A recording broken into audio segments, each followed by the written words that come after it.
Bom, então, por fim, né?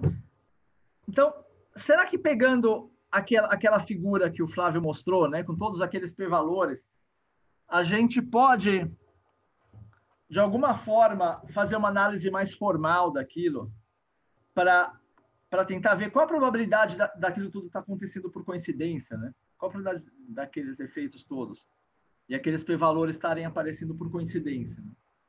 Tá? Então, é disso que se trata fazer uma meta-análise, né? Uma meta-análise de todos esses estudos. Tá? Aqui vale a pena mencionar que tem um mal-entendido muito sério, né, que foi propagado sobre esse assunto, né, que acho que é um mal-entendido que tem a ver com as pessoas não entenderem direito essa coisa de p-valor, né? Então, pessoas acreditando que p-valores maiores do que 5 significam evidência contrária, né, de que o medicamento não funcionou, né? Tá? Então, voltando para a analogia do Joãozinho com a moeda, né? 13 caras e 7 coroas pode não ser suficientemente raro para te convencer que a moeda é viciada, tá? Mas certamente é uma evidência mais favorável à moeda ser viciada para cara, né? E se você começar a ter vários estudos em que você, com aquela moeda, né, e várias vezes você começa a observar esse 13-7, ou 12-8, ou 14-6, mesmo que em cada estudo sozinho o p-valor seja alto, e aquele estudo sozinho não te convence de que aquela moeda é viesada, né? Porque aquilo que aconteceu não é raro o suficiente. Quando começa a acontecer muitas vezes, peraí, mas agora tá ficando raro, tá ficando estranho, né? Tá ficando estranho. Tá? Uma confusão que foi feita é porque esses estudos às vezes têm sido divulgados com p-valores maiores do que 5 como evidências negativas, evidências de que não funciona, né? Então, vai saindo na mídia cada vez que sai, olha, esse não funcionou, esse não funcionou, esse não funcionou, as pessoas entendem, pô, então tá provado que não funcionou, né? Tá enterrado esse negócio. Tem 7 estudos, 5 estudos, 6 estudos que não funcionou?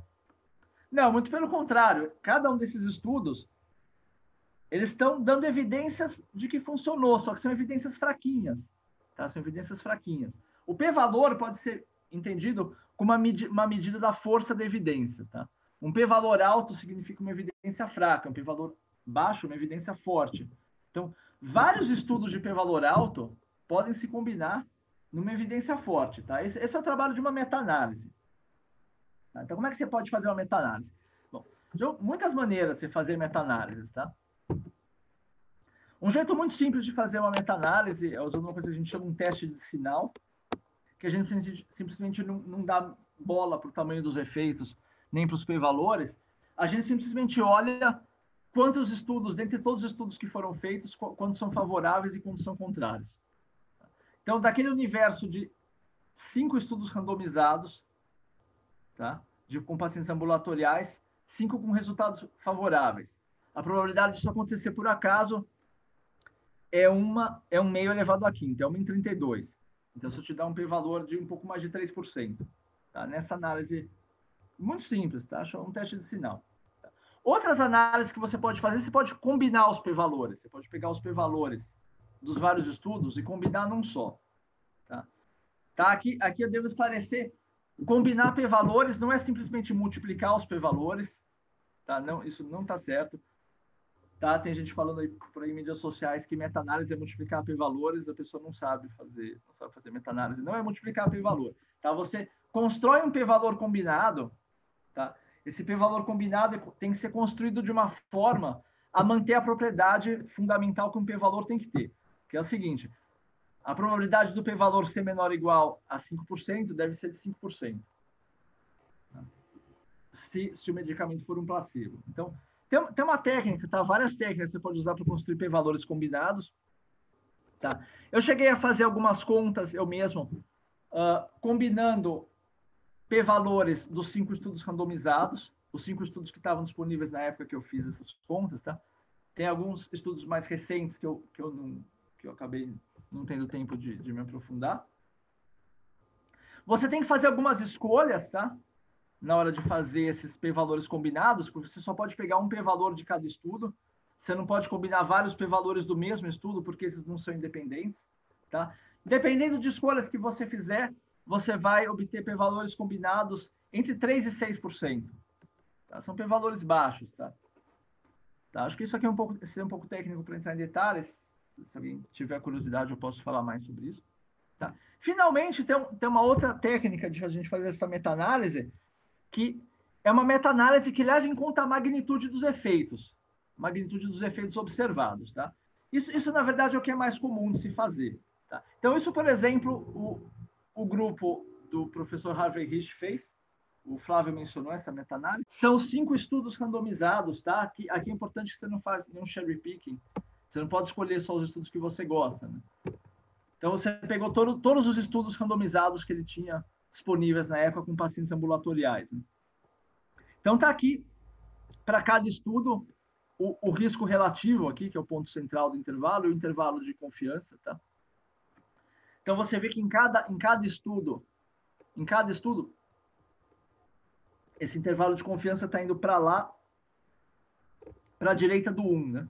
Essa barrinha do 1, tá? Quando esse intervalo de confiança vai para a direita do 1, significa que você, embora tenha observado uma eficácia naquele estudo, você não tem certeza, com esse nível de p-valor 5%, você não tem certeza que aquilo não foi uma coincidência. Tá?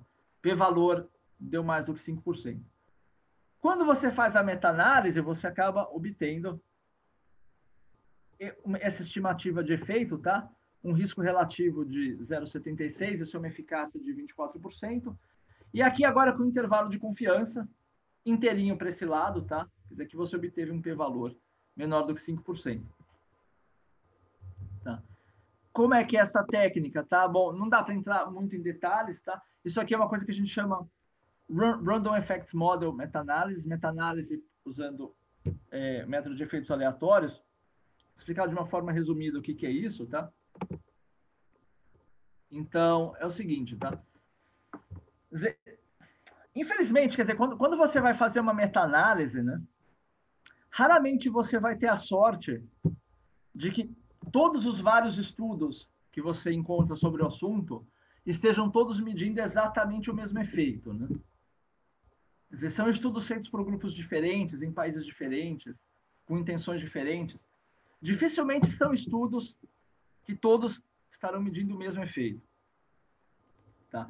Por exemplo, os estudos podem usar doses diferentes, eles podem ter desfechos primários um pouco diferentes. Tá?